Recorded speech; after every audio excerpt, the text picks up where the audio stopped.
Hello everyone, আসসালামু আলাইকুম রহমতুল্লাহি ওয়া বারাকাতুহু।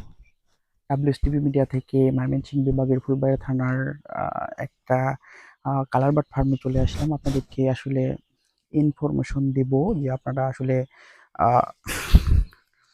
কালার বার্ড লালন পালনের ক্ষেত্রে কতগুলা খাবার পাত্র এবং কতগুলা পানির পাত্র দিবেন। আসলে আমরা আপনাদেরকে ইনফরমেশন দিব যে ১,০০০ মুরগির জন্য আপনাকে ৪০ টা খাবার পাত্র দিতে হবে, ৪০ টা পানির পাত্র দিতে হবে।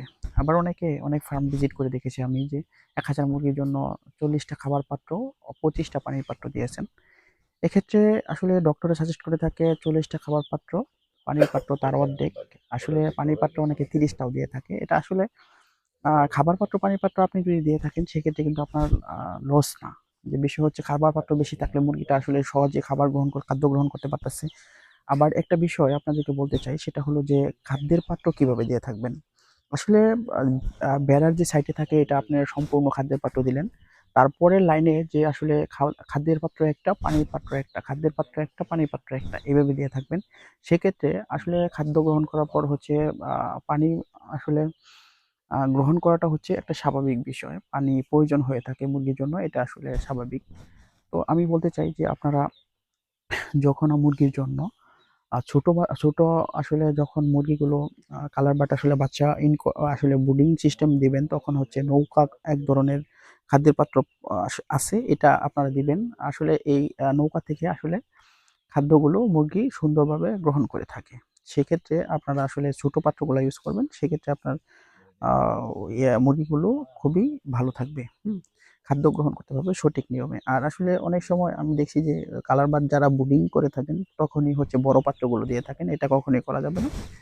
আ ছোট বাচ্চার ক্ষেত্রে আপনাকে অবশ্য ছোট পাত্রগুলো আসলে আপনাকে দিতে হবে। সেক্ষেত্রে মুরগিগুলো খুবই ভালো থাকবে। ব্রুডিং করার ক্ষেত্রে আসলে অনেকে চিন্তা করে যে ব্রুডিং এ পার মুরগির জন্য কত ওয়াট হিট দিবেন। ব্রুডিং এর জন্য আপনারা অবশ্যই পার মুরগির জন্য ২ ওয়াট হিট দিবেন। সেক্ষেত্রে আপনার মুরগিগুলো খুবই ভালো থাকবে। যদি মুরগি আসলে ১ম হিটিং হচ্ছে মুরগির জন্য অনেক গুরুত্বপূর্ণ। আপনি যদি আসলে মুরগির হিটগুলো সঠিক নিয়মে দিতে না পারেন, সেক্ষেত্রে আপনার কিন্তু মুরগিগুলো আ অনেক সমস্যা হয়ে যেতে পারে। ব্রুডিং এর ক্ষেত্রে পেপার যে আসলে ইউজ করা হয়ে থাকে, এটা অবশ্যই একদিনে একবার চেঞ্জ করে দিতে হবে আপনাকে। পেপারটা ভিজে যাওয়ার সাথে চেঞ্জ করে দিতে হবে। আর মুরগিকে এমন হিট দেওয়া যাবে না যে আসলে মুরগি ঘেমে যায়। তাহলে মুরগিগুলো সমস্যা হয়ে যেতে পারে। তো আসলে মুরগির খাবারের জন্য আপনাকে আ অলওয়েজ খাদ্য ওভার দিয়ে রাখা যাবে না। খাবারগুলো যাতে ড্যাম হয়ে যায় এমন করা যাবে না। খাবার শেষ হলে আবার খাবার আপনাকে দিয়ে দিতে হবে। এটা করতে হবে। তো কালার বাট খাদ্যের পাত্র নিয়ে এই পর্যন্তই আজকের আ কথা বলা। সকলে ভালো থাকবেন। WSTV মিডিয়ার জন্য দোয়া চেয়ে আজকের মতো ভিডিও এখানেই শেষ করতে চাচ্ছি। সকলে ভালো থাকবেন। আসসালামু আলাইকুম ওয়া রাহমাতুল্লাহি ওয়া বারাকাতুহু।